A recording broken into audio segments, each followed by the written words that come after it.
साईं बाबा साईं बाबा साईं बाबा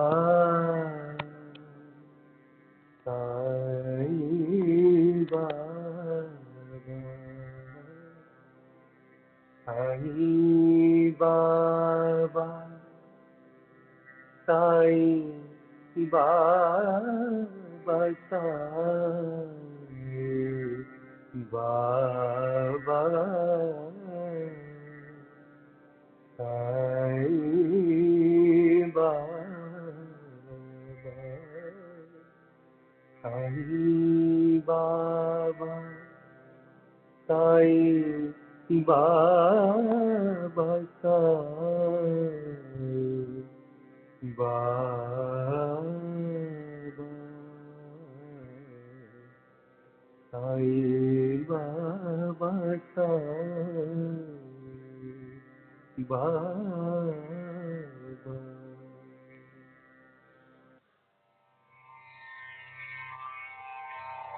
श्री सच्चिदानंद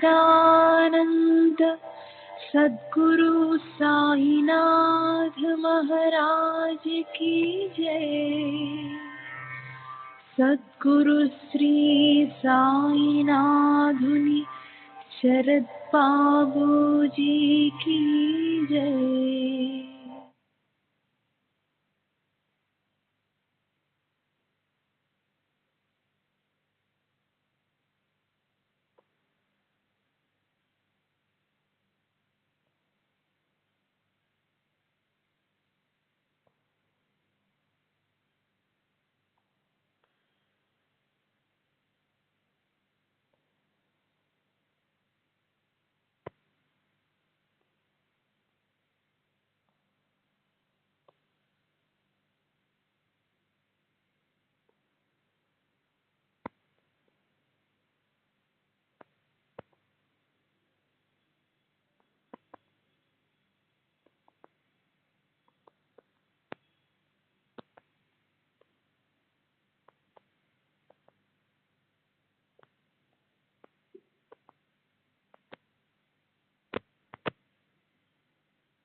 सच्चिदानंद सद्गुरु साईनाथ महाराज की जय।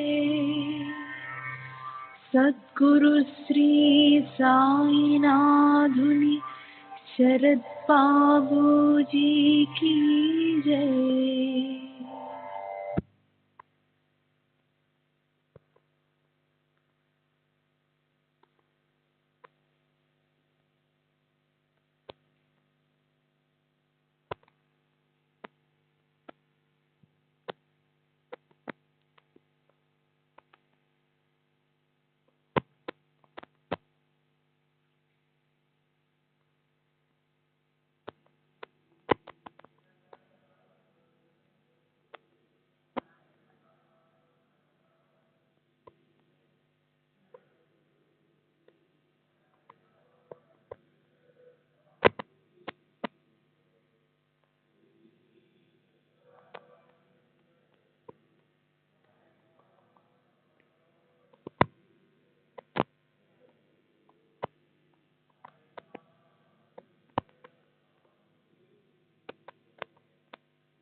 श्री सच्चिदानंद सद्गुरु साईनाथ महाराज की जय।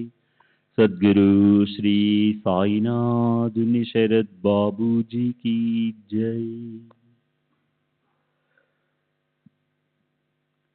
శ్రీ సాయి భక్త అనుభవ సంహిత సెప్టెంబర్ 13వ తేదీ 1936 థానా శాంతారాం బల్వంత్ నాష్నే దహ్నోకర్ హెడ్ గుమాస్తా తాలూకా షెరిస్టాడార్ మ్యాజిస్ట్రేట్ కోర్ట్ కుర్లా కాయస్థ ప్రభు 1923లో సాయిలీలా మాసిక్ మాసపత్రికలో నా అనుభవాలు కొన్ని ప్రచురింపబడ్డాయి.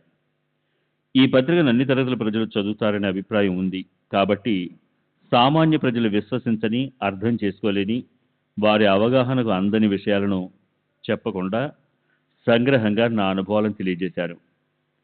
చాలా కాలం అయినప్పటికీ నా అనుభవాలన్నింటినీ గుర్తుకు తెచ్చుకునేందుకు ప్రయత్నించి చెప్పగలిగినని పూర్తి వివరాలతో మీకు తెలియజేస్తాను. 1923 తర్వాత నాకు కలిగిన అనుభవాలు కూడా చెప్తాను.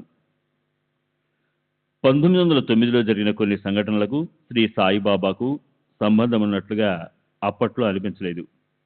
బొంబాయిలోని బజేకర్ హాస్పిటల్లో మా అన్నగారికి గొంతు దగ్గర ఆపరేషన్ చేయవలసి వచ్చింది. మేమందరం ఆ ఆపరేషన్ విషయమే మదన పడుతూ ఆదుర్దాగా ఉన్నాము.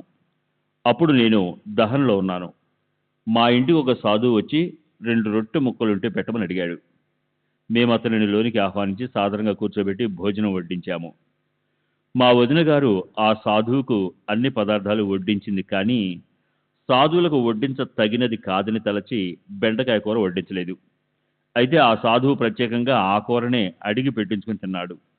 భోంచేసిన తరువాత ఆయన మమ్మల్ని అందరినీ ఆశీర్వదించి హాస్పిటల్లో ఆపరేషన్ విజయవంతంగా జరిగిందని చెప్పాడు. అదే రోజు నా స్నేహితుడు హరిబాబు మోరేశ్వర్ ఫాన్సే సాయిబాబా కృప వలన అంతా చక్కగా జరుగుతుంది అన్నాడు. నేను సాయిబాబా పేరు వినడం అదే మొదటిసారి. అప్పుడు నాకు బాబా గురించి ఏమీ తెలియదు, కానీ ఫాన్సేకు తెలుసని స్పష్టమైంది. మా నాన్నగారు సాయంత్రం బొంబాయి నుండి వచ్చి ఆపరేషన్ పూర్తయిందని, ప్రమాదం ఏమీ లేదని తెలిపారు. ఆపరేషన్ తర్వాత ఒక సాధువు వచ్చి ఆపరేషన్ జరిగిన శరీర భాగంపై తమ హస్తం ఉంచి అంతా మంచి జరుగుతుందని ఆశీర్వదించి వెళ్ళిపోయాడని కూడా చెప్పారు. మా అన్నగారి ఆపరేషన్ విజయవంతమై వారు త్వరలోనే కోలుకుని ఆరోగ్యవంతులయ్యారు. అదే సంవత్సరం మా నాన్నగారు దాసరులు చేసిన సంకీర్తనకు హాజరయ్యారు. ఆ కీర్తనలో సాయిబాబా సాక్షాత్తు దత్తాత్రేయుని అవతారమని, అద్భుత శక్తిమంతులని, అత్యంత కరుణామూర్తులని దాసరణ మహారాజు వర్ణించడం జరిగింది. ఆ తర్వాత మేము సాయిబాబా ఫోటోను తెచ్చుకుని ప్రతిదినం సాంబ్రాణి కడ్డీలు వెలిగించి పూజించేవాళ్ళం. నేను 1912లో మొదటిసారిగా షిరిడి వెళ్ళాను. అప్పటికి నేను రెవెన్యూ సబార్డినేట్ పరీక్షలు రాసి ఉన్నాను. ఫలితాలు వచ్చే ముందు శంకర్ బాలకృష్ణ వైద్య, అచ్యుత దాతే అను 2 స్నేహితులతో కలిసి షిరిడి బయలుదేరాను. మేము రైల్లో ప్రయాణించి కోపరగాం స్టేషన్లో దిగాము. మేము సాయిబాబాను దర్శించడానికి వెళుతున్నామని తెలుసుకున్న స్టేషన్ మాస్టరు సాయిబాబా తన గారడి విద్యలతో ప్రజలను ఆకర్షించే మోసగాడని, ఆయనకు లేని గౌరవాన్ని ఆపాదిస్తున్నారని నోటికి వచ్చినట్లు వాగాడు. సాయిబాబాపై అతని ప్రేలాపన మా మనసులను ఎంతో కలతపరిచింది. ఇంతటి వ్యయ ప్రయాసలు గూర్చి మేము దర్శించబోతున్నది నిజమైన మహాత్ముడినేనా అన్న సంశయాన్ని రేకెత్తించింది. మేము షిరిడీ చేరేటప్పటికి బాబా లెండి తోట నుండి వస్తున్నారు. బాబా నా పరిస్థితిని గమనించినట్లు ఒక్కసారిగా నా వైపు చూసి, నేను ఎవరో ఏమిటో మొదలైన వివరాలు చెప్పకముందే, ఏమిటి, మామలద్దార్ అనుమతి తీసుకోకుండా వచ్చావా అని అడిగారు. అవునని జవాబిచ్చాను. అలా ఎప్పుడూ చేయకు అని మందలించి వెళ్ళిపోయారు. స్టేషన్ మాస్టర్ చేసిన అనాలోచిత వ్యాఖ్యలతో నా మదిలో ఏర్పడిన శంకలన్నీ బాబా మాటల వల్ల తొలగిపోయాయి. నేను సర్వజ్ఞులైన ఒక మహాత్ముల ముందు నిలబడి ఉన్నానని అర్థమైంది. మేము షిరిడిలో 3 రోజులు ఉన్నాము. ఆ 3 రోజులలో బాబా యొక్క మహిమలు, వారు భక్తులపై కురిపిస్తున్న ప్రేమానురాగాలు స్పష్టమవడంతో వారిపై దృఢమైన భక్తి విశ్వాసాలు ఏర్పడి అప్పటి నుండి వారిని పూజించసాగాను. బాబా నాపై ప్రత్యేకమైన అభిమానం చూపారు. వారు స్వయంగా నా చేతిలోని ఊది తీసి నా నుదుటిపై పెట్టారు. ఇది అందరికీ లభించే భాగ్యం కాదు.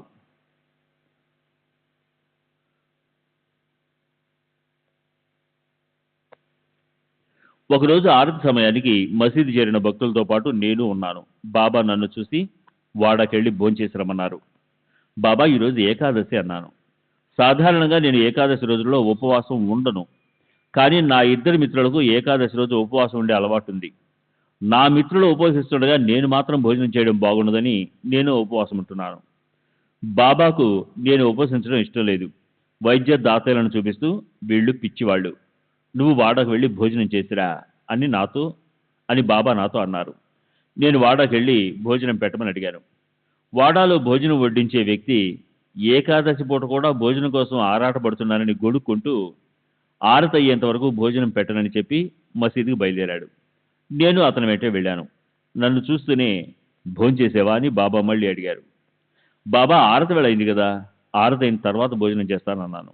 కానీ బాబా పట్టుబట్టి, ఆరతి ఆగుతుందిలే, నువ్వు భోజనం చేసి వచ్చిన తర్వాతే మొదలవుతుంది, వెళ్ళిరా అని ఆదేశించారు. భోజనశాలతను ఇక తప్పనిసరి నాకు భోజనం పెట్టాడు. నేను భోంచేసి మసీదుకి తిరిగి వచ్చాను. అదే సమయానికి మౌసి అనే భక్తురాలు బాబాకు తాంబూలం అంటే బేడా సమర్పించింది.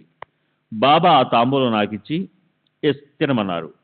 ఏకాదశి రోజున తాంబూల సేవనం నిషిద్ధం కాబట్టి నేను తినడానికి సంశయించాను. కానీ బాబా తిను అని మళ్ళీ అన్నారు.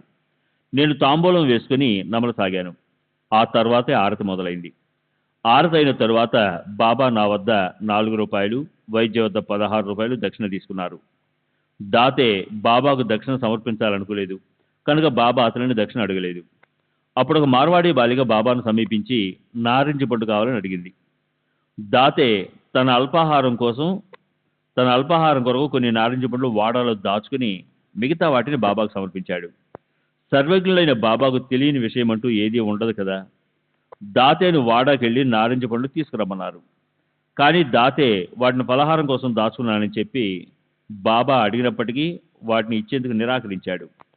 బాబా కూడా అతన్ని మరి ఒత్తిడి చేయలేదు. శ్రీ సచిదానంద సద్గురు సాయినాథ్ మహారాజ్ కీ జై. సద్గురు శ్రీ సాయినాథ్ శరద్ బాబూజీ కీ జై.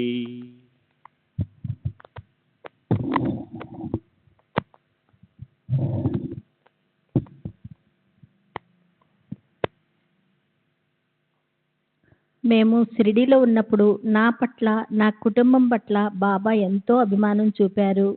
ఒకసారి హెచ్ఎస్ దీక్షిత్, జోగు, దాబోల్కరు మొదలైన భక్తులు బాబా సమక్షంలో ఉండగా బాబా నన్ను చూపించి వాళ్ళతో నేనొకసారి ఇతనింటికి భోజనానికి వెళ్ళాను.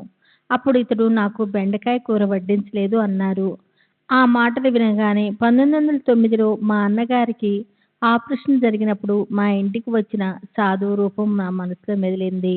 అంటే మాకు తెలియకుండానే 1909 నుండి బాబా ఇతర సాధువుల రూపంలో మా కుటుంబాన్ని కాపాడుతూ వస్తున్నారని నాకు అర్థమైంది. దహనలో సాధువు మా ఇంటికి వచ్చినప్పుడు మా వదిన ఆయనకు బెండకాయ కూర వడ్డించని సంగతిని అక్కడున్న దీక్షిత్, జోగు, దాబోల్కర్కు ఆ తర్వాత తెలియజేశాను. చిత్రమైన విషయం ఏమంటే ఆ రోజు మా ఇంటికి వచ్చిన సాధువుకు బాబాకు ఎలాంటి పోలికలు లేవు. అతను నల్లని రంగు పొడవైన గడ్డంతోనున్న హిందూ సాధువు. అతను సాయిబాబా వలె కాక మీ వలె అంటే బివి నరసింహస్వామి వలె ఉన్నాడు. అంతేకాక ఆపరేషన్ జరిగిన 2-3 రోజుల తర్వాత దహనలో అతను చూసి దగ్గరగా పరిశీలించాను కూడా. కొన్ని రోజుల తర్వాత అతను దహన నుండి వెళ్ళిపోయినట్లున్నాడు. నాకు మళ్ళీ కనపడలేదు. కానీ బాబా 1912లో పలికిన మాటలను బట్టి బాహ్యంగా రూపురేఖల్లో తేడాలు ఉన్నప్పటికీ వారే ఆ రూపంలో మా ఇంటికి వచ్చారని నిర్ధారణ అయింది. నేను వ్రాసిన డిపార్ట్మెంటల్ పరీక్షలో ఎటువంటి ఫలితం వస్తుందని బాబాను అడిగాను. అల్లా మాలిక్ అంటూ బాబా తమ వర్ధహస్తాన్ని నా తలపై ఉంచారు. నేను ఆ పరీక్షలో ఉత్తీర్ణుడయ్యాను. ఆ తొలి షిరిడీ యాత్రలో నా మనసులో బాబా పట్ల ముద్రించుకుపోయిన సద్భావనలు జరిగిపోతాయేమో అనిపించే సంఘటన చివరి రోజు జరిగింది. ఆ రోజు ఉదయం మసీదులో బాబా కోపావేశాలతో ఊగిపోతున్నారు. వారి కనులు ఎర్రబారి ఉన్నాయి. వారి కోపానికి కారణం ఎవరికీ అందుబట్టలేదు. 15 నిమిషాల పాటు అందరినీ భయభ్రాంతులను చేశారు. బాబాను సమీపించడానికి ఎవరూ సాహసించలేదు. స్టేషన్ మాస్టర్ చెప్పినట్లుగా వారు పిచ్చివారేమో అన్న అనుమానం కలిగింది. కానీ కాసేపటికి వారు శాంతించి మామూలు స్థితికి వచ్చారు. మేము వారి దగ్గరికి వెళ్ళి సెలవు కోరాము. బాబా ఊది ఇచ్చి వెళ్లేందుకు అనుమతినిచ్చారు. షిరిడీలో బాబా ప్రస్తావించిన విషయం అనగా నేను అనుమతి లేకుండా ఉద్యోగానికి గైర్హాజరైన సంగతి మమతదారైన నా పై అధికారి అంటే బివి దేవ్ గారు గమనించారు. కానీ దైవానుగ్రహం వల్ల నాకు శిక్ష పడలేదు. ఇంకోసారి ఆ విధంగా చేస్తే మాత్రం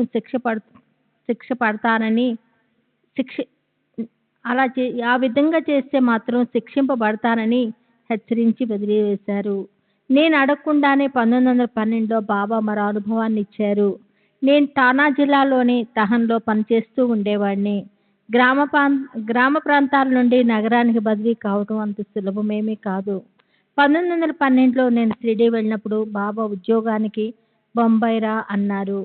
వారి ఆశీర్వాద ప్రభావం వల్ల నేను 1918లో బాంద్రాకు అంటే బొంబాయి పరిసర ప్రాంతంలో బదిలీ అయ్యాను. ఆ తర్వాత నేను తరచుగా షిరిడీ వెళ్ళి బాబాను దర్శించేవాడిని. 1913లో ఒకసారి షిరిడీ బయలుదేరుతున్నప్పుడు నా స్నేహితుడు హరిబాబు ఎం పాన్సే నన్ను కలిశాడు. అప్పుడు అతనికి ఆఫీస్ డబ్బు దుర్వినియోగం పరిచాననే నేరంపై జైలు శిక్ష విధించి ఉన్నారు. అతను జామీన్పై బయటకు వచ్చాడు. ఆ కేసు తాలూకు అప్పీలు ఆ రోజో లేక మర్నాడో విచారణకు వస్తుంది. పాన్సే తన తరపున బాబా సహాయాన్ని ఆర్థించమని నన్ను కోరాడు. నేను ఆపదలో ఉన్నానని, ఏ నేరమూ చేయలేదని బాబాకు చెప్పు అన్నాడు. నేను షిరిడి వెళ్ళి చావడిలో కాగడహారతి జరుగుతున్నప్పుడు బాబాను దర్శించాను. వారు చాలా కోపంగా ఉన్నారు. నేను చెప్పకముందే పాన్సే కేసు విషయాన్ని బాబా ప్రస్తావిస్తూ, అతను అప్పీలుపై విడుదలవుతాడు, చింతించనవసరం లేదని చెప్పు అన్నారు. నేను షిరిడి నుండి తిరిగి వచ్చిన తర్వాత పాన్సేని కలిసి ఆ విషయం తెలియజేశాను. బాబా దయ వల్ల అతను అప్పటికే విడుదలైనట్లు నాకు చెప్పాడు. అదే సంవత్సరం అంటే 1913లో నేను షిరిడీలో ఉండగా బాబా ఒకరోజు మనం పిచ్చివాళ్ళని నమ్మకూడదు అన్నారు. ఇది అందరినీ ఉద్దేశించి చెప్పినదే కానీ నాకు ప్రత్యేకంగా చెప్పినది కాదని అనుకున్నాను.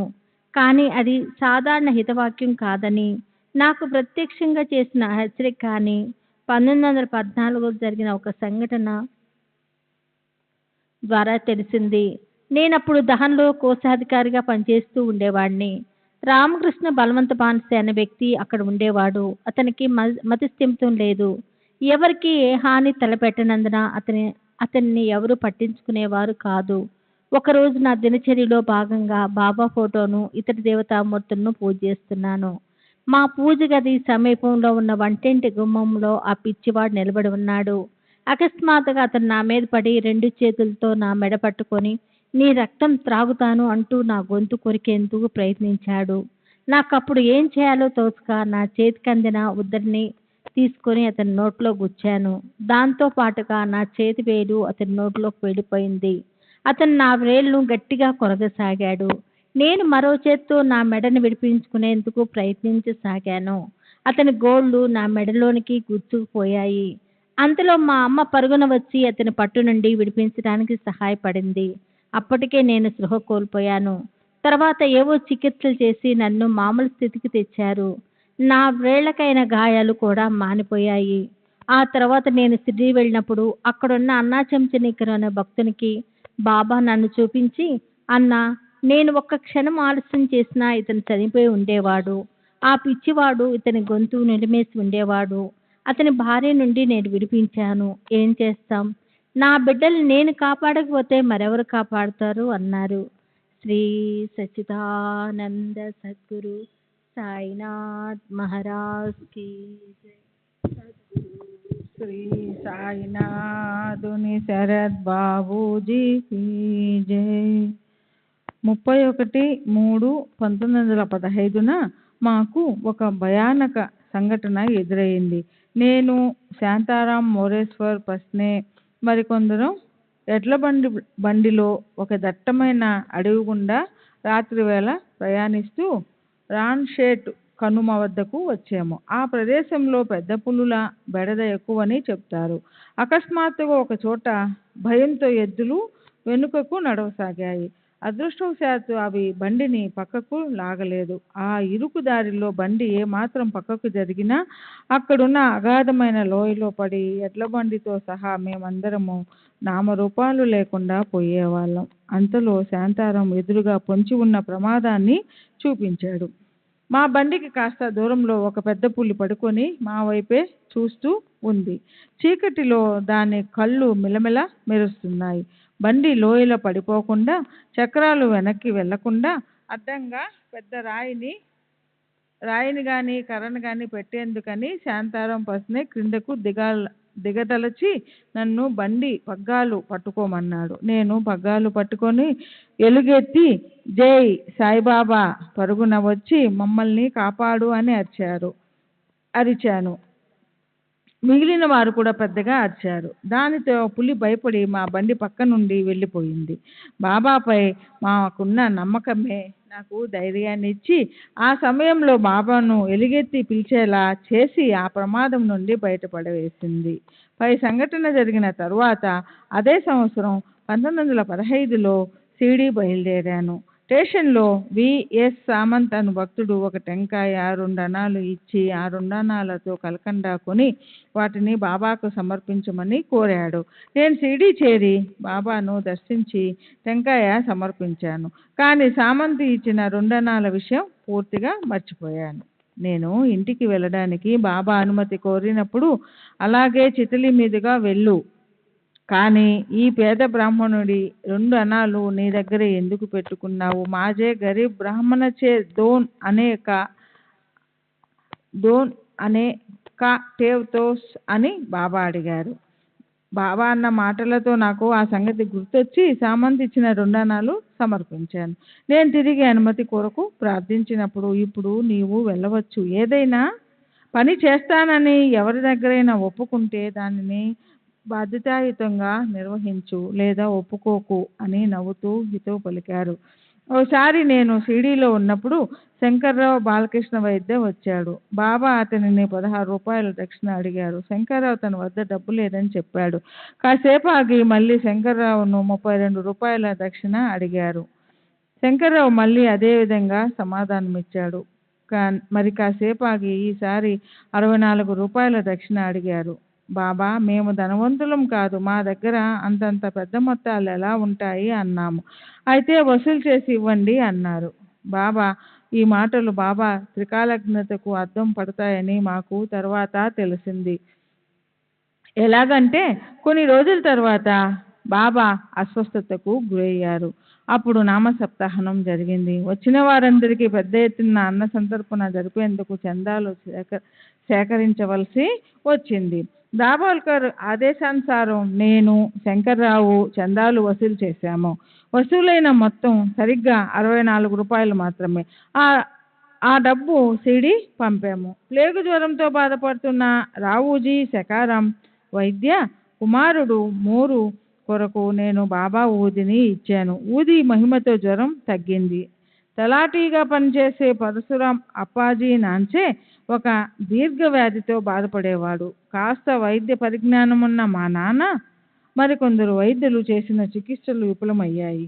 కానీ బాబా పటం ముందు సాంబ్రాణి కడ్డీలు అఖండ నేతి దీపం వెలిగించి ప్రార్థించడం ద్వారా అతని వ్యాధి నయమయ్యింది. 1915లో నేను ఎస్బి వైద్యతో కలిసి బాబాను దర్శించాను. అతను బాబాకు వెండి పాదుకలు సమర్పించాడు. వాటిని బాబా చేతుల మీదుగా తీసుకొని పూజించుకోవాలని అతని ఉద్దేశం. కానీ బాబా వాటిని నాకు బహుకరించారు. నేను వాటిని వైద్యకు ఇవ్వడమే సరైనది అనిపించి అతనికి ఇచ్చేశాను. మాధవరావు దేశపాండే కల్పించుకోవడంతో పాదుకలు తిరిగి నా వద్దకే వచ్చాయి.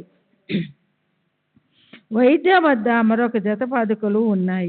బాబా స్వయంగా ఆ పాదుకలు అడిగి తీసుకొని వాటిని కూడా నాకే బహుకరించి వీటిని నీ వద్ద ఉంచుకొని పూజించుకో అన్నారు. నేను, బాబా ఇవి వైద్య చేయించినవి, అతనికే చెందాలి కదా అని అడిగాను. అందుకు బాబా, ప్రస్తుతానికి నీవే ఉంచుకో, కావాలంటే తరువాత అతనికి ఇవ్వవచ్చు అన్నారు. నేను వాటిని కొద్ది రోజులు నా దగ్గరే ఉంచుకొని తర్వాత ఒక జత పాదుకలు వైద్యకు ఇచ్చాను. బాబా తమ భక్తుల ఛాందస భావాలను నిరసించేవారు, అందరినీ సమదృష్టితో చూసేవారని, బాబా చెంత అందరికీ ఒకే న్యాయమని తెలియజేసే సంఘటన ఒకటి ఉదహరిస్తాను. 1915 మే నెలలో మా అత్తగారు తదితరులతో కలిసి నేను షిరిడీ వెళ్ళాను. మేమప్పుడు సాటేవాడలో, ఆ తర్వాత కాలంలో అది చేతులు మారి నవల్కర్ వాడ అయ్యింది, అక్కడ బస చేశాం. మేమున్న వాడాలోనే దాదా కేల్కర్ అను పూర్వాచార పరాయణుడైన బ్రాహ్మణుడు ఉండేవాడు. అతనికి ఉల్లిపాయలంటే అసహ్యం. ఒకరోజు ఉదయం మా అత్తగారు వంటకు ఉల్లిపాయలు తరుగుతూ ఉంది. అది చూసి కేల్కర్ ఆమెను దూషించాడు. మా అత్తగారు ఎంతో నొచ్చుకున్నారు. అలా జరిగిన కొన్ని గంటల తర్వాత కేల్కర్ మనుమరాలు తీవ్రమైన కంటి నొప్పితో బాధపడసాగింది. కేల్కరు బాబా దగ్గరికి వెళ్ళి తన మనవరాలి బాధను తగ్గించమని వేడుకున్నాడు. ఉల్లిపాయలతో కాపడం పెట్టు అని బాబా చెప్పారు. కేల్కర్ ఉల్లిపాయలను ఎక్కడి నుండి తెచ్చేది బాబా అని అడిగాడు. బాబా దగ్గర ఎప్పుడూ ఉల్లిపాయలు ఉండేవి, అందువల్ల బాబానే తనకు ఉల్లిపాయలు ఇస్తారనే ఉద్దేశంతోనే కేల్కర్ పై విధంగా అడిగి ఉండవచ్చు. కానీ బాబా ఆంతర్యం మరో విధంగా ఉంది. మా అత్తగారిని చూపిస్తూ, ఈ తల్లిని అడుగు, ఇస్తుంది అన్నారు. తన మనసులో అణిచిపెట్టుకున్న బాధను సరైన రీతిలో పోగొట్టుకునే అవకాశాన్ని బాబా మా అత్తగారికి కల్పించారు. తరువాత ఆ ఉదయమే వంటకు ఉల్లిపాయలు తరుగుతుంటే దాదా తనను దూషించాడని, తనకు ఇవ్వాలని లేకపోయినా బాబా ఇవ్వమంటే ఇస్తానని చెప్పింది. బాబా ఆదేశించడంతో మా అత్తగారు కేల్కర్కు ఉల్లిపాయలు ఇచ్చింది. శ్రీ సచ్చిదానంద సద్గురు సాయినాథ్ మహారాజ్ కీ జై. సద్గురు శ్రీ సాయినాథ్ శరత్ బాబూజీ కీ జై. మాకు సంతానం లేదు. పుట్టిన బిడ్డలు పురిటిలోనే చనిపోతున్నారు. అందువల్ల మాకు సంతానం ప్రసాదించమని మా అత్తగారు బాబాను ప్రార్థించింది. మా అత్తగారి అభ్యర్థనపై మాధవరావు దేశపాండే నా భార్యను బాబా వద్దకు తీసుకువెళ్ళి ఒక టెంకాయను ఆమె చేరుచెంగులో వేయమని బాబాను అభ్యర్థించారు. నా భార్యకు టెంకాయ ఇస్తున్నప్పుడు బాబా కళ్ళు చెమర్చాయి. తర్వాత బాబా నన్ను దగ్గర కూర్చోబెట్టుకుని తమ పాదాలు పట్టమన్నారు. నేను బాబా పాదాలు పడుతుండగా వారు తమ చేతితో నా వీపుని నిమిరారు.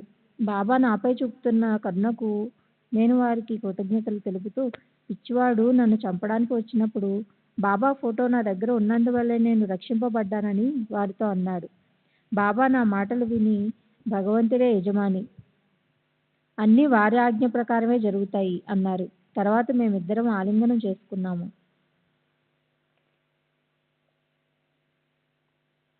బాబా తమ భక్తులందరి పట్ల ఎంతో ఆదరణ చూపేవారు. అంతేగాక ఒక భక్తుడు తమకు చేసే సేవలో మరొకరు జోక్యం చేసుకోవడం వారికి బొత్తిగా నచ్చేది కాదు. ఇప్పుడు నేను చెప్పబోయే సంఘటన దానికి నిదర్శనం. ఒకరోజు బాబా తమకు కడుపు నొప్పిగా ఉందని చెప్పారు. అంతలో మావసీబాయి ఒక ఇటుకను ఎర్రగా కాల్చి బాబా పొత్తి కడుపుపై కఫ్ని మీద పెట్టింది. 10 నిమిషాలు దాన్ని అలాగే ఉంచి తీసివేసింది. బాబా కాళ్ళు మర్దన చేస్తున్న నేను ఆమె సేవను చూసి అదొక క్రూరమైన చికిత్సగా అనుకున్నాను. తర్వాత ఆమె ఇటుకను తీసి తమ శక్తినంతా ఉపయోగించి బాబా కడుపును నొక్కసాగింది. అది చూసి నేను ఓర్చుకోలేక, కాస్త నెమ్మదిగా ఒత్తు, బాబాకు బాధ కలుగుతుంది అన్నాను. బాబా వెంటనే ఓ అవతలికి అని నాతో గట్టిగా అన్నారు. నేను అక్కడి నుండి వెళ్ళిపోయాను. ఆ రాత్రి 8 గంటలకు నేను మసీదుకి వెళ్ళి నాకు ఉపదేశం ఇవ్వమని బాబాను ప్రార్థిస్తూ, ఏ జపం చేసుకోమంటారు అని అడిగాను. వారు వెంటనే దేవపూర్ అనగా కోపర్గాం నుండి 20 మైళ్ళ దూరంలో ఉన్న గ్రామం దేవపూర్ వెళ్ళి అక్కడ నీ పూర్వీకులు పూజించిన శిలలను పూజించుకో అన్నారు. దహనకు వెళ్ళిన తర్వాత బాబా మాటల్లోని అర్థం మా నాన్నగారిని అడిగాను. దేవపూర్లోని విగ్రహాలను, మా పూర్వీకులు పూజించిన విధానాన్ని మా నాన్నగారు ఇలా చెప్పారు. 5 తరాల మునుపు మా పూర్వీకుడైన బాబా ప్రయాగ్కు 60 సంవత్సరాల వయసు వరకు సంతానం లేదు. బాబా భగవత్ తన మహాత్ముని అనుగ్రహంతో కొంతమందికి సంతానం కలిగిందని అతనికి తెలిసింది. బాబా భగవత్ ఏక్నాథ్ మహారాజ్ గారి శిష్యుడు. వారు చాలా అరుదుగా త్రయంబక్లోని నివృత్తినాథ్ ఆలయానికి వస్తుండేవారు. అలా వచ్చినప్పుడు బాబా ప్రయాగ్ సంతానం కొరకు వారిని దర్శించగా ఆయన ఆశీర్వదించి ఒక టెంకాయను ప్రసాదించారు. ఆ తర్వాత బాబా ప్రయాగ్కు 61 సంవత్సరాల వయసులో మగపిల్లవాడు పుట్టాడు. ఆ బాబుకి కృష్ణారావు అని నామకరణం చేశారు. 7 ఏడాది వయసున్న ఆ పిల్లవాడిని బాబా భగవత్ దేవపూర్ తీసుకెళ్లి జ్ఞానేశ్వరి వ్రాతప్రతిని ఇచ్చి ఆశీర్వదించి పంపారు. ఆ వ్రాతప్రతి ఎంత మహిమగలదంటే దానిని బయటకు తీసినప్పుడల్లా శుభ సంకేతాలు కనిపిస్తాయి. ఆ వ్రాతప్రతిని మా ముందు ఉంచారు. అదే సమయంలో వీధుల నుండి సంగీతం వినిపించింది. అప్పటి నుండి మా పూర్వీకులు బాబా భగవత్ గురు పరంపరలోని వారిని దర్శించి వారి వద్ద ఉపదేశం పొందేవారు. బాబా ఇచ్చిన ఆదేశం వల్ల అప్పటి వరకు తెలియని మా పూర్వీకుల వృత్తాంతం నాకు మా తండ్రి ద్వారా తెలిసింది. 1916లో బాబా అనుగ్రహంతో నేను జలగండ నుండి రక్షింపబడ్డాను. అప్పుడు దహనలో ప్లేగు వ్యాపించి ఉంది. నేను ఆఫీసుకు వెళ్లేందుకు ఒక చిన్ని సముద్రపు పాయను దాటి వెళ్ళవలసి వచ్చేది. ఒకరోజు ఆఫీసు నుండి ఆలస్యంగా బయలుదేరాను. అప్పుడు పాయను దాటడానికి పడవ ఏదీ లేదు. ఒక పిల్లవాడి సాయంతో దోణిలో సముద్రపు పాయను దాటుతున్నాను.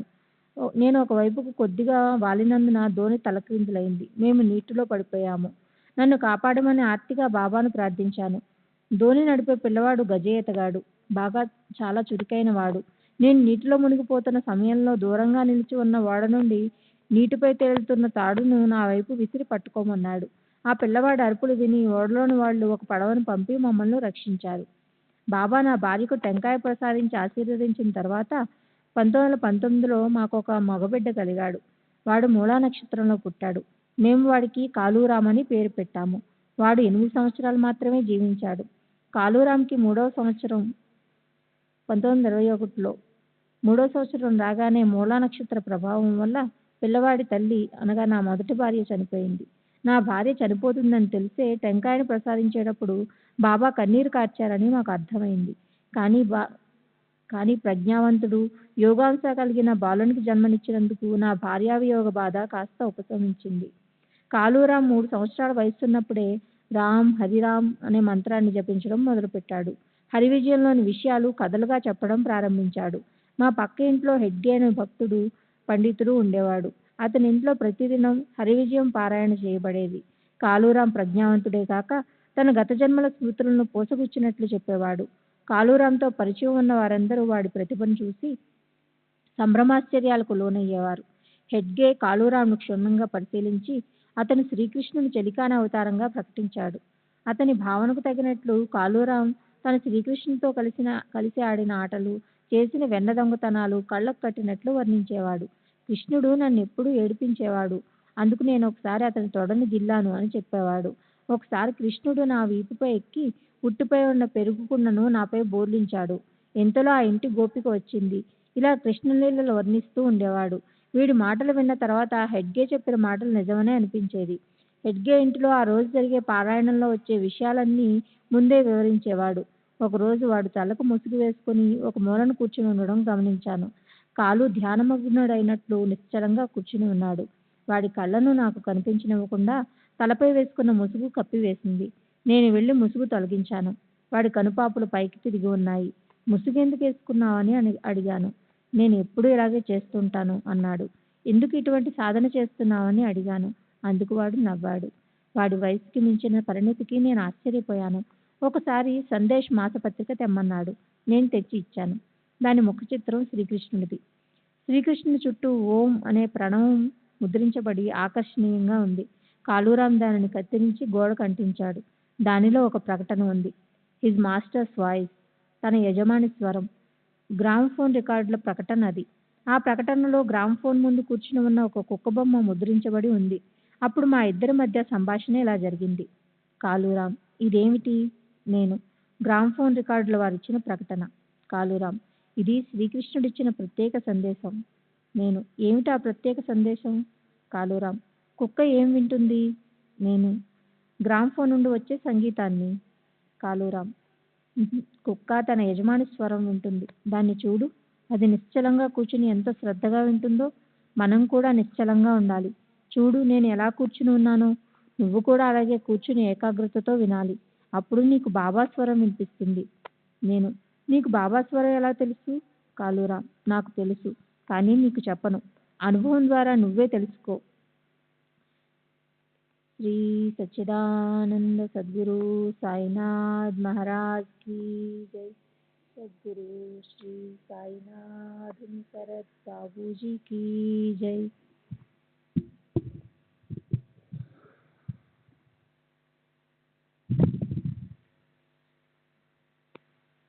కాలూరాం రామ్ హరిరామ్ మంత్రాన్ని జపించడమే కాక కాగితాలపై కూడా వ్రాస్తూ ఉండేవాడు. ఆ కాగితాలు నా దగ్గర ఎన్నో ఉండేవి. ఒకసారి శ్రీ ఉపాసనీ బాబా అంధేరి వచ్చినప్పుడు తమకు అవి కావాలన్నారు. వారికి ఆ కాగితాలన్నీ ఇచ్చాను. 1924లో గాడ్గి బాబా వంటి మహాత్ములెందరో కాలూరాంను చూడటానికి మా ఇంటికి వచ్చారు. 1926లో కాలూరాంకు శరీరమంతా నీరు చేరి తీవ్ర అనారోగ్యానికి గురయ్యాడు.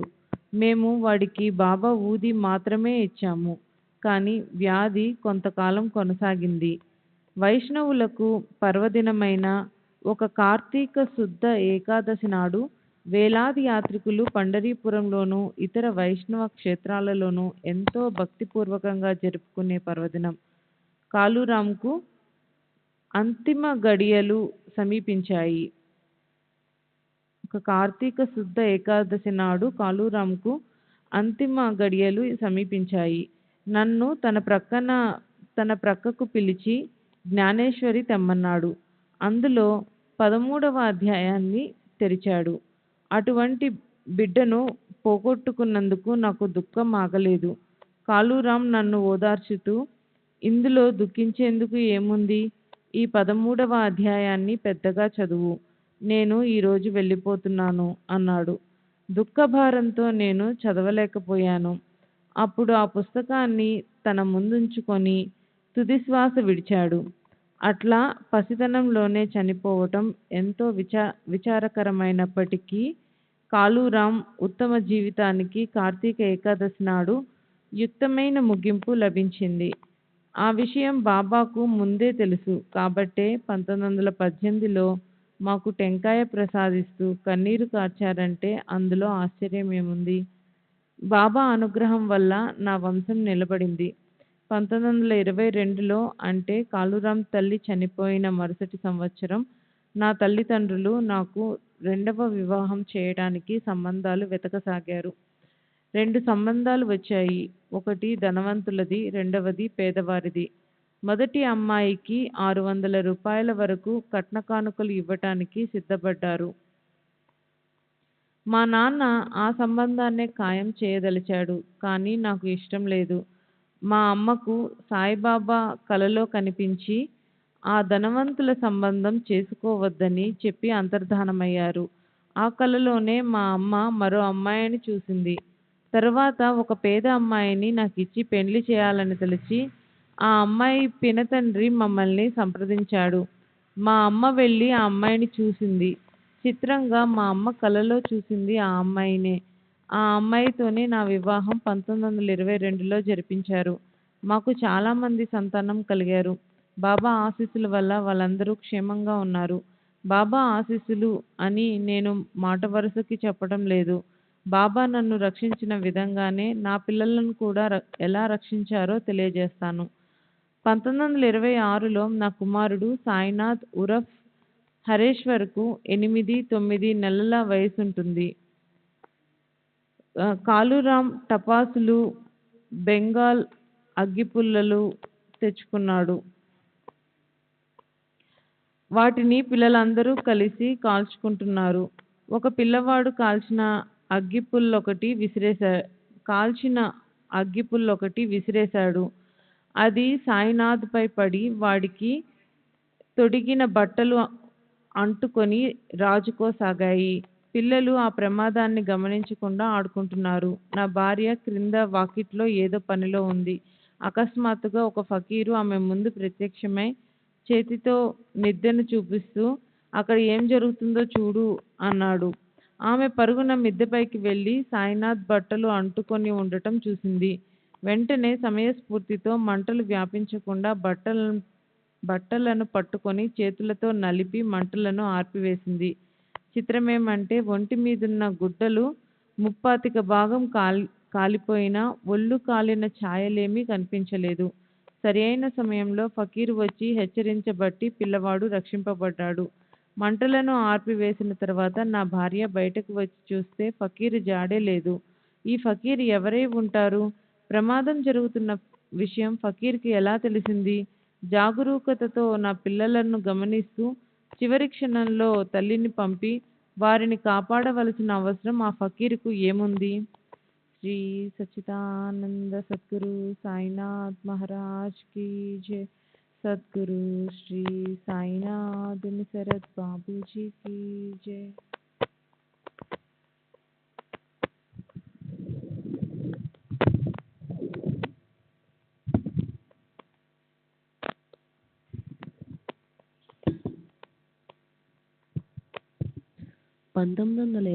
లో సాయినాథ్కు 2 సంవత్సరాల వయసున్నప్పుడు ఒక ప్రమాదం జరిగింది. ఆటలలో పరిగెడుతూ డాబా మెట్లపై నుండి పడిపోయాడు. క్రింద పెద్ద కుప్పగా చెత్త పేరుకొని ఉంది. నేను ఆదుర్దాగా కిందకి వెళ్ళి చూస్తే పిల్లవాడు క్షేమంగా ఎటువంటి గాయాలు లేకుండా నిల్చుని ఉన్నాడు. భయపడకండి, క్రింద పడకుండా బాబా నన్ను పట్టుకున్నారు అని పిల్లవాడు చెప్పాడు. 1932లో సాయినాథ్ తన తమ్ముడు వాసుదేవ్కు ఒక ఉంగరం ఇచ్చాడు. వాడు దానిని నోట్లో వేసుకున్నాడు. అది వాడి గొంతులో ఇరుక్కుపోయింది. సుమారు గంట సేపు ఇంట్లోని వారందరూ ఆందోళనతో దానిని బయటికి కక్కించడానికి ఏవేవో ప్రయత్నాలు చేశారు. కానీ అది బయటికి రాలేదు. చివరిగా వాడి నోట్లో కాస్త బాబా ఊది వేశాను. తర్వాత గొంతులోనికి నా వేలు చొప్పించాను. ఉంగరం వేలికి తగిలింది. దానిని బయటికి తీయగలిగాను. 1934లో వాసుదేవ్కు పొంగు పోసింది, అంటే మిజిల్స్. దానికి తోడు న్యూమోనియా వచ్చి ఛాతీపై పుండు లేచింది. వాడు క్రమంగా క్షీణించిపోసాగాడు. డాక్టరు ఆ పుండును ఆపరేషన్ చేసి తొలగించాలనుకున్నాడు. కానీ పిల్లవాడు బలహీనంగా ఉన్నందువల్ల ఆపరేషన్ చేయడానికి వెనుకాడాడు. నేను పుండిపై ఆయింట్మెంట్ రాశాను. అది పగిలింది. డాక్టర్ ఏమీ చేయలేకపోయాడు. నేను ఈ డాక్టరును గాక నా డాక్టరైన శ్రీ సాయిబాబానే నమ్మదలిచాను. బాబాను ధ్యానించి పుండిపై ఊది రాశాను. అప్పుడు డిప్యూటీ కలెక్టర్ శ్రీ వసంతరావు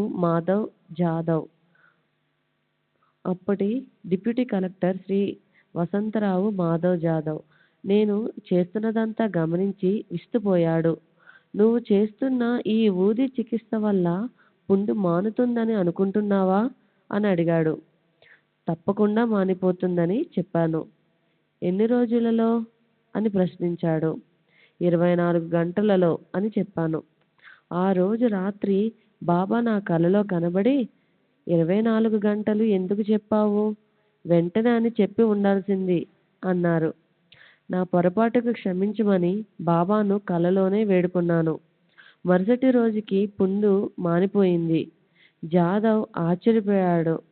న్యూమోనియాతో బాధపడుతున్న తన 4.5 సంవత్సరాల కుమారుని కొరకు బాబా ఊది ఆశీస్సులు కావాలని అడిగాడు. నేను జాదవ్కు బాబా ఊది ఇచ్చిన సమయానికి వాడు 6 రోజులుగా జ్వరంతో బాధపడుతున్నాడు. వాడికి చికిత్స చేస్తున్న డాక్టర్ ఆ జ్వరం 9 రోజులకు గాని తగ్గదని చెప్పాడట. కానీ ఊది వాడిన మరుసటి రోజుకల్లా జ్వరం తగ్గిపోయింది. జాదవ్ కృతజ్ఞతాపూర్వకంగా 7 రూపాయలిచ్చి శ్రీ సాయిబాబా సంస్థానకు పంపమని కోరాడు. ఈ క్రిందటి ఏడాది 1935లో ఒకరోజు మా ఇంట్లో స్టవ్పై పాలు మరిగిస్తున్నారు. నా 2 ఏళ్ల కుమారుడు ఆనంద్ పరిగెత్తుకుంటూ వచ్చి కాళ్లకు కర్ర తట్టుకుని స్టవ్పై పడ్డాడు.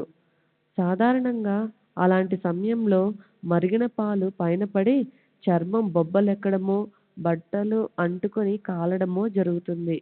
కానీ బాబా కృప వలన ఏ హాని జరగలేదు. స్టవ్ ఒక పక్కకు, పాల గిన్నె మరో పక్కకు ఎగిరిపడ్డాయి. మధ్యలో వీడు పడ్డాడు. అలా బాబా ప్రమాదం నుండి తప్పించారు. శ్రీ సచ్చిదానంద సద్గురు సాయినాథ్ మహారాజ్ కీ జై. సద్గురు శ్రీ సాయినాథ్ శరత్ బాబూజీ కీ జై. శ్రీ సచ్చిదానంద సద్గురు సాయినాథ్ మహారాజ్ కీ జై. సద్గురు శ్రీ సాయినాథ్ శరత్ బాబూజీకి జై. ఈ సంవత్సరం 1936 వాసుదేవ్ అతడి తమ్ముడు కలిసి అల్మారాలు వెతుకుతుండగా బిళ్ళలున్న ఒక పెట్టె కనిపించింది. అవి పిప్పరమెంట్లనుకుని కొన్ని తమ్ముడికిచ్చి కొన్ని తన నోట్లో వేసుకున్నాడు. అవి వెగటుగా ఉన్నందువల్ల తినలేక వాడు నాలుక వెళ్ళబెట్టి ఏడవసాగాడు. నా భార్య వచ్చి వాడు సున్నం తిన్నాడనుకుని తన వేలితో వాడి నోట్లో ఉన్నదంతా తీసివేసింది. ఏమి తిన్నావని అడిగితే పక్కనున్న చిన్న పెట్టెను చూపించాడు. అవి దీపావళి సమయంలో పిల్లలు కాల్చుకునే పాము మందు బిళ్ళలు. ఆ బిళ్ళలను ముట్టిస్తే వాటి నుండి బుసబుసమని వంపులు తిరుగుతూ పాముల్లాంటి కుబుసాలు వస్తూ ఉంటాయి. వెంటనే వాటిని తీసుకుని డాక్టర్ దగ్గరికి వెళ్ళాము. డాక్టర్ విష పదార్థమంతా వాంతి అయ్యేందుకు మందిచ్చాడు. కానీ వాంతి కాలేదు. నేను వాడి నోట్లో ఊది తీర్థం పోశాను. కాసేపటికి వాడికి వాంతి అయ్యింది. కడుపులో ఉన్న విష పదార్థం అంతా బయటకు వచ్చేసింది. పిల్లవాడు కాస్త కోలుకున్నాడు. ఇదంతా అయిన తర్వాత వాడు తన తమ్ముడికి కూడా బిళ్ళలు ఇచ్చినట్లు చెప్పాడు. దానిని కొద్దిగానే తిన్నందువల్ల వాడికి ఏమీ కాలేదు. అయినప్పటికీ మేము బాబాను స్మరించి వాడికి కూడా బాబా ఊది తీర్థము ఇచ్చాము. వాడు కూడా వాంతి చేసుకున్నాడు. క్యాషియర్గా పనిచేస్తున్న ఒక అతనికి ఆఫీస్ ఖాతాలో గత సంవత్సరం 3,500 రూపాయలకు లెక్క తేలలేదు. అంటే లోటు కనిపించింది. ఆ మొత్తాన్ని అతనే కాజేశాడని అతనిపై నేరం మోపబడింది. ఆపదలో ఉన్న ఆ క్యాషియర్ని ఒక స్నేహితుడు నా దగ్గరకు పంపాడు. క్యాషియర్ సాయిబాబాను ఒక మహమ్మదీయునిగా భావించడం వల్ల వారి పట్ల అయిష్టత ఉండేది. నేను అతనికి సాయిబాబా యొక్క మహిమలను గురించి చెప్పి అతనిని కాపాడగలవారు బాబా ఒక్కరేనని, వెంటనే షిరిడీ వెళ్ళి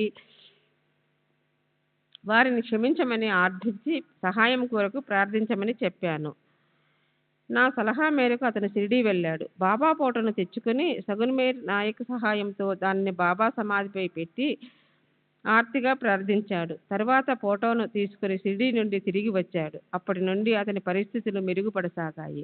ఆఫీస్ ఖాతాలో తగ్గిన 3,500 రూపాయలు జమ కట్టడానికి అతనికి 8 రోజులు గడువు ఇచ్చారు. అతను సకాలంలో డబ్బు చెల్లించాడు.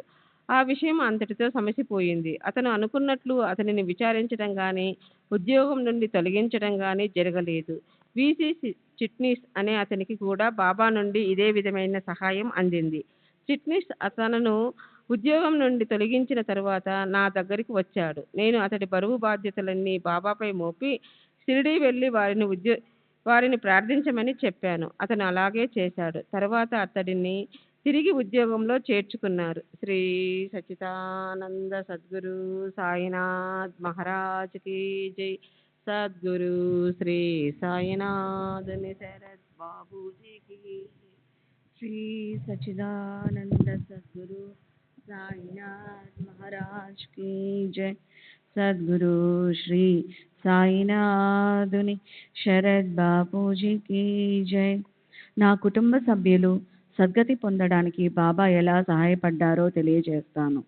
నా తల్లిదండ్రులు సాయిబాబా భక్తులు.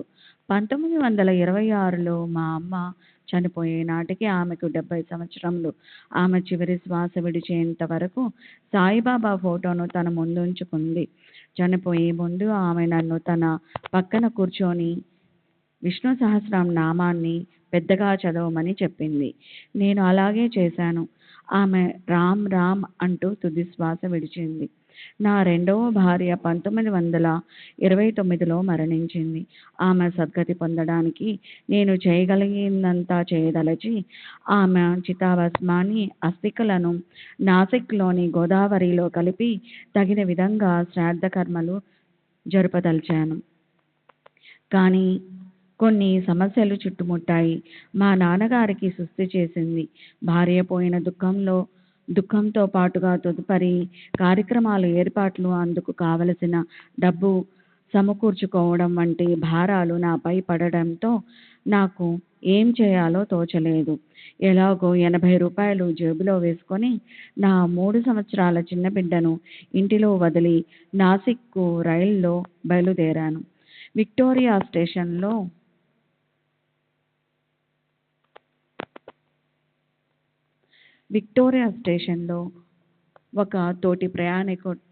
ఒక తోటి ప్రయాణికుడు కలిశాడు. అతను నా కోసం ఎంతో శ్రమ తీసుకొని నా ప్రయాణం మొదలైనప్పటి నుండి నాకెంతో సహాయపడ్డాడు. అతను, మీరెక్కడికి వెళ్తున్నారు? నేను, నాసిక్. అతను, మీరెందుకు కంబళి తీసుకోవడం లేదు? అక్కడ రాత్రిళ్ళు చలి అధికంగా ఉంటుంది. నేను, అంత అవసరం అనిపించలేదు. అయినా ఇవన్నీ పట్టించుకునే స్థితిలో నేను లేను. 3 సంవత్సరాల బిడ్డను వదిలి నా భార్య వారం క్రితం చనిపోయింది. అతను నన్ను కాసేపు నిరీక్షించమని చెప్పి ఒక స్నేహితుని పిలిచి ఒక దుప్పటి రగ్గు తెప్పించి నాకు ఇచ్చాడు. నేను, ఇవన్నీ ఇంత త్వరగా ఎలా తెప్పించగలిగారు? అతను, మేము నివాసం ఉండేది ఇక్కడికి దగ్గరలోనున్న బొంబాయి ఆర్ట్స్ స్కూల్లో. ఈ చుట్ట కాల్చండి అంటూ ఒక చుట్ట ఇచ్చాడు. నేను చుట్ట తీసుకొని, మీ పేరేమిటి, మీరేం చేస్తూ ఉంటారో తెలుసుకోవచ్చా? అతను, నా పేరు గణపతి శంకర్. నేను ఆ పాఠశాలలో ప్యూన్గా పనిచేస్తూ ఉంటాను. మీరిక దేనికి ఆందోళన చెందకుండా పడుకోండి. నేను కూడా నాసిక్ వెళ్తున్నాను. స్టేషన్ రాగానే మిమ్మల్ని లేపుతాను. నేను, మీరు నాసిక్కు ఎందుకు వెళ్తున్నారు? అతను ఊరికే చూడ్డానికి మా సాహెబ్ షిమ్లాకు వెళ్ళాడు. అందువల్ల నాకు నాసిక్ వెళ్ళడానికి అవకాశం దొరికింది. నేను పడుకున్నాను. మీకు అతను మీ డబ్బు జాగ్రత్తగా చేసుకోండి, లేదా నా చేతికిస్తే నా స్టీలు ట్రంకులో పెట్టి భద్రంగా దాస్తాను. నేనేమీ సంకోచించకుండా నా దగ్గర ఉన్న 80 రూపాయలు అతని చేతికిచ్చి పడుకొని నిద్రపోయాను. నాసిక్కు దగ్గరలో ఉన్న ఘోటీ స్టేషన్లో అతను నన్ను నిద్రలేపాడు. ముఖం కడుక్కొని ఇద్దరం టీ త్రాగాం. దానికి అతనే డబ్బులు ఇచ్చాడు. తర్వాత నాసిక్ రోడ్ స్టేషన్లో దిగి బస్సులో ప్రయాణించి నాసిక్ చేరాము. మీరు దేనికి శ్రమ పడవద్దు. మీరు పూజారి భట్జీ దగ్గరకు కూడా వెళ్ళవద్దు. అన్నీ నేను చూసుకుంటాను అని నాతో చెప్పాడు. శ్రీ సచ్చిదానంద సద్గురు సాయినాథ్ మహారాజ్ కీ జై. సద్గురు శ్రీ సాయినాథుని శరద్ బాపూజీ కీ జై.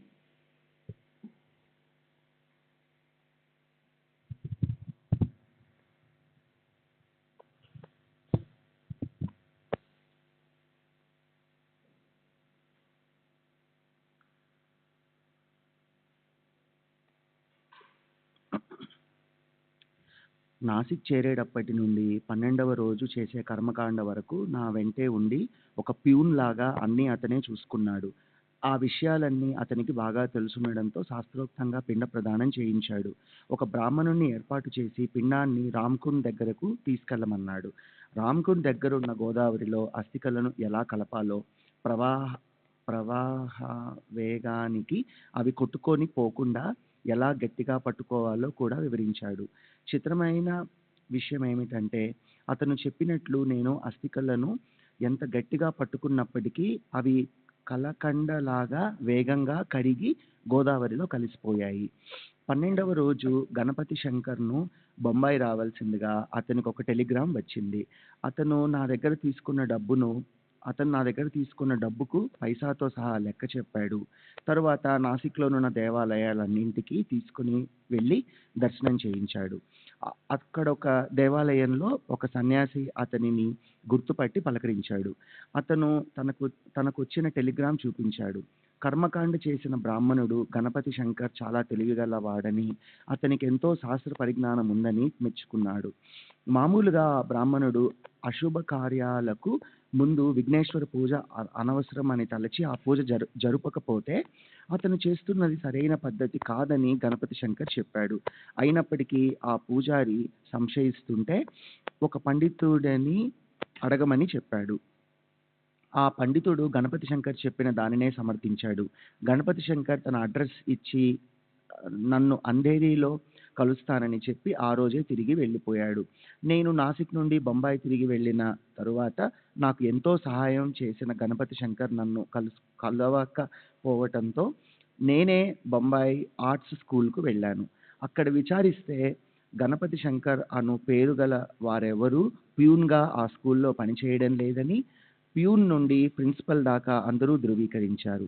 నేను ఆశ్చర్యపోయాను. నా నుండి ఏమీ ఆశించక నా కొరకు అంత శ్రమపడి నా భార్య సద్గతికి సహాయపడిన ఆ గణపతి శంకర్ ఎవరు? అతను శ్రీ సాయిబాబా కాక మరెవరై ఉంటారు? శ్రీ సచ్చిదానంద సద్గురు సాయినాథ్ మహారాజ్ కీ జై. సద్గురు శ్రీ సాయినాథుని శరత్ బాబూజీ కీ జై.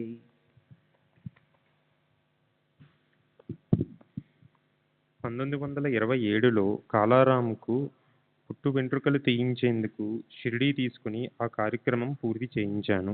షిరిడీ తీసుకెళ్ళి ఆ కార్యక్రమం పూర్తి చేయించాను. నన్ను దేవపూర్ వెళ్ళి అక్కడున్న పవిత్ర శిలలను పూజించమని బాబా చెప్పిన ఆదేశం నేను నిర్లక్ష్యం చేశాను. నేను దేవపూర్ వెళ్ళనే లేదు. ఆ విషయం అప్పుడు షిరిడీ వచ్చి ఉన్న ఒక మహాత్ముడి ద్వారా మళ్ళీ తెలియజేశారు. వారిని నేను అంతకుముందు ఎప్పుడూ కలవలేదు. వారి పేరు శ్రీపాద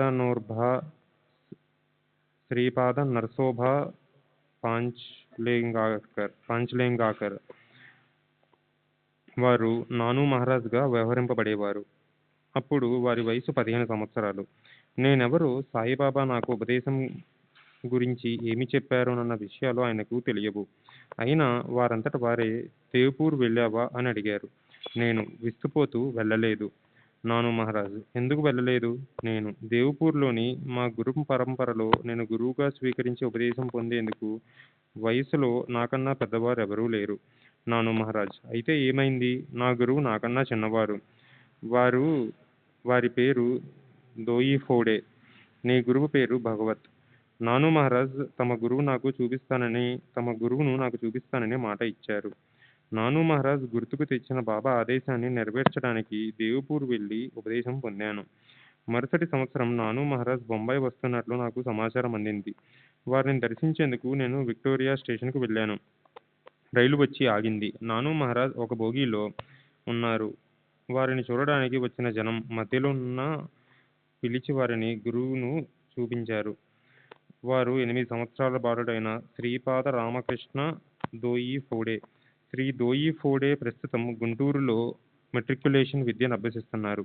1928 తరువాత నాను మహారాజ్ను నేను దర్శించలేదు. శ్రీ సచిదానంద సద్గురు సాయినాథ్ మహారాజ్ కీ జై. సద్గురు శ్రీ సాయినాథుని శరద్ బాబూజీ కీ జై.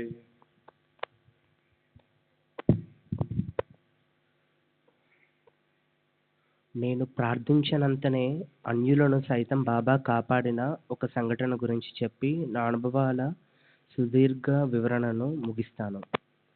3/12/1923 నాడు అంధేరీలోని మా ఇంటిలో కూర్చొని యథాలాపంగా వీధి వైపు చూస్తూ ఉన్నాను. అప్పుడు నోయల్ అనున్నతడు కారు నడుపుకుంటూ వచ్చి ఒక చిన్న పాపను గుద్దేశాడు. బాబా, పాపను కాపాడు అని నేను బాబాను ప్రార్థించాను. కారు ఆగిపోయింది. నేను క్రిందికి వచ్చి వెంటనే పాపను హాస్పిటల్కి తీసుకెళ్ళాను. కారు అకస్మాత్తుగా ఆగకుంటే పాప కారు కింద పడి నలిగిపోయి ఉండేది. కారుకు బ్రేక్ పనిచేయడం లేదు. కారు ఎలా ఆగిందో అని పరిశీలించినప్పుడు బ్రేక్ వేయకపోయినా ఎలాగో గేర్లోనికి ఒక రాయి పోయి హఠాత్తుగా కారు నిలిచిపోయిందని తెలుసుకున్నాము. ఇది బాబా చేసిన అద్భుతమైన లీల. పాపను పరిశీలించిన సబ్ అసిస్టెంట్ సర్జన్ పాపకు ప్రమాదకరమైన దెబ్బలు తగిలాయని, బతకడం కష్టమని చెప్పారు. నేను బాబా కాపాడుతారని చెప్పాను. పాప 15 రోజులు హాస్పిటల్లో ఉండి కోలుకుంది. కానీ మాట పడిపోయింది. అలా 9 నెలలు గడిచాయి. ఒకరోజు దాసగను మహారాజ్ అంధేరీకి వచ్చినప్పుడు ఆయనకు పాప విషయం చెప్పాను. మహారాజ్ పాపకు మరలా బాబా ఊది ఇవ్వమని సలహా ఇచ్చాడు. నేను ఆ పాప నోట్లో ఊది వేశాను. వెంటనే పాప మాట్లాడసాగింది. ఇది బాబా చేసిన అద్భుతమైన లీల. ఆ పాప ఇప్పటికీ జీవించి ఉంది, చక్కగా మాట్లాడుతోంది. నేను ఇతరులకు సహాయం చేసేందుకు కూడా బాబా పలు అవకాశాలు కల్పించారు. 1926లో బాబా నా కలలో కనిపించి కేజీ కొఠారే అను న్యాయవాది దగ్గరకు వెళ్ళి అతను చేయదలుచుకుంటున్న పనిని వద్దని చెప్పమని ఆదేశించారు. ఆ ఆదేశం అస్పష్టంగా ఉన్నప్పటికీ నేను వెళ్ళి అతనికి బాబా సందేహం అందజేశాను. తన గృహస్థాశ్రమం విడిచి సన్యాసం స్వీకరించదలిచానని, కానీ బాబా ఆదేశం మేరకు తన నిర్ణయాన్ని మార్చుకున్నానని చెప్పి అతను నాకు కృతజ్ఞతలు తెలియజేశాడు.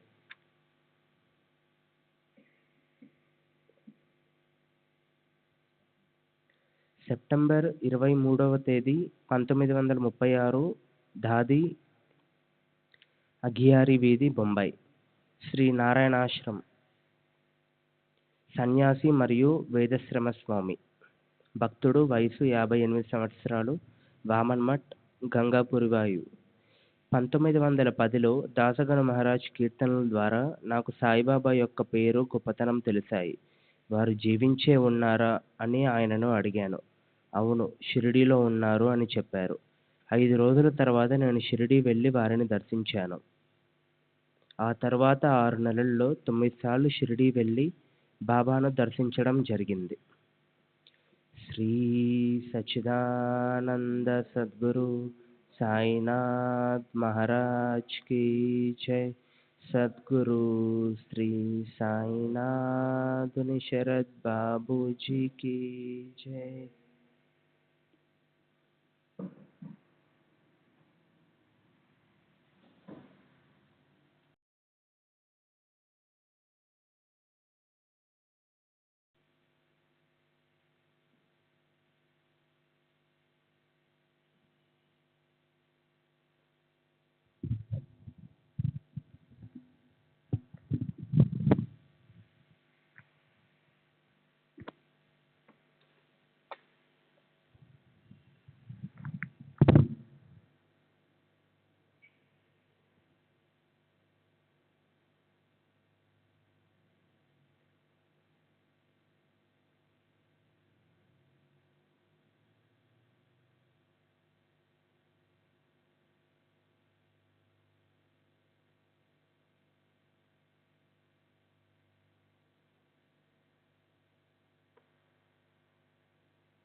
श्री सच्चिदानंद सद्गुरु साईनाथ महाराज की जय।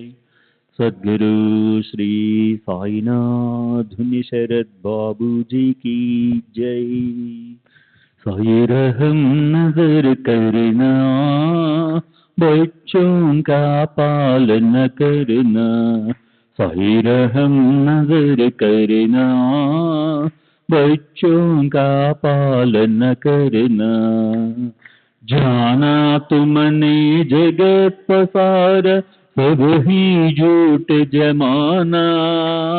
जाना तुमने जगत पसार, सब ही झूठ जमाना। साई रहम नजर करना, बच्चों का पालन करना। साई रहम नजर करना, बच्चों का पालन करना। मैं अंधा हूँ बंदा आपका, मुझसे पद दिखलाना। मैं अंधा हूँ बंदा आपका, मुझसे पद दिखलाना। साई रहम नजर करना, बच्चों का पालन करना।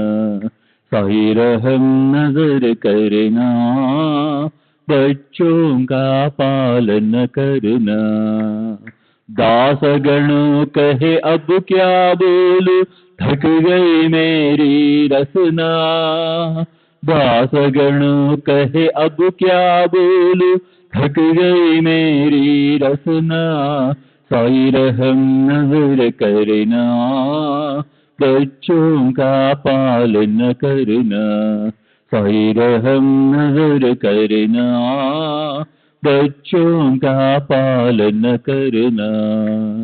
रहमो नजर करो अब मोरे साई, तुम्हारी ना नहीं मुझे माँ बाप भाई। रहमो नजर करो मैं अंधा हूँ बंदा तुम्हारा। मैं अंधा हूँ बंदा तुम्हारा। मैं ना जानू, मैं ना जानू, मैं ना जानू। अल्लाह इलाही नमो नजर करो, रहमो नजर करो, अब मोरे साई तुम बिना नहीं मुझे माँ बाप बाई। रहमो नजर करो, काली जमाना मैंने गमाया, काली जमाना मैंने गमाया, साथी आखिर का, साथी आखिर का, साथी आखिर का, तुम भी न कोई।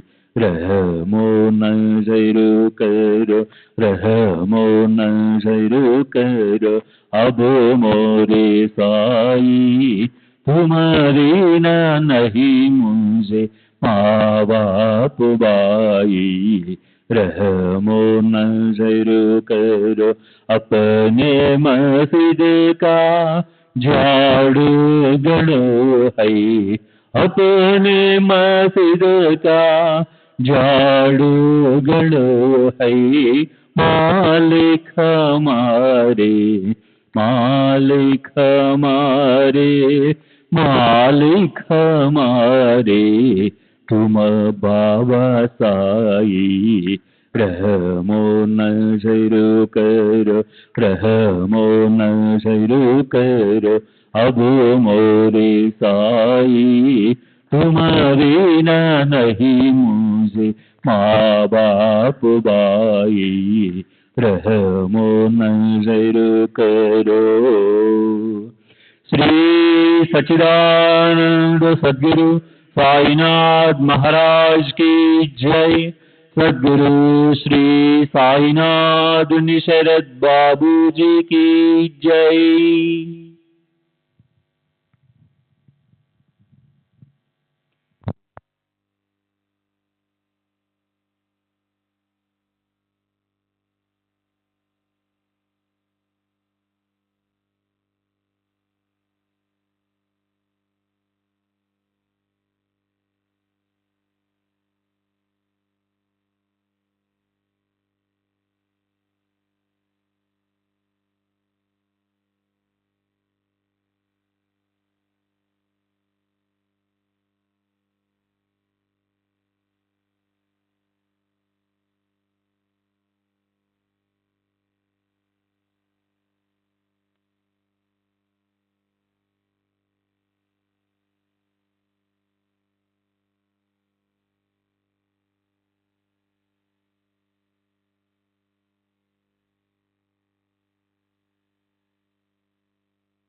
श्री सच्चिदानंद सद्गुरु साईनाथ महाराज की जय।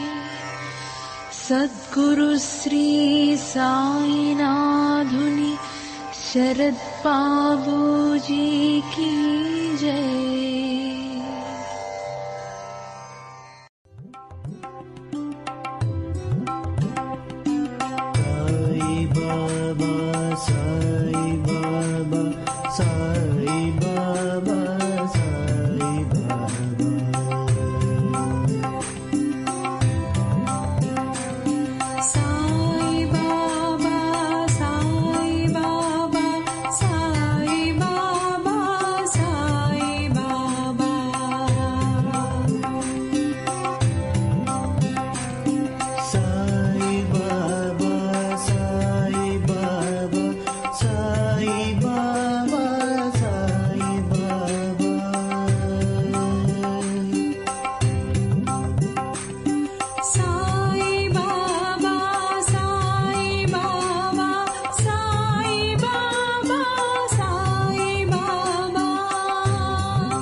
Sai Baba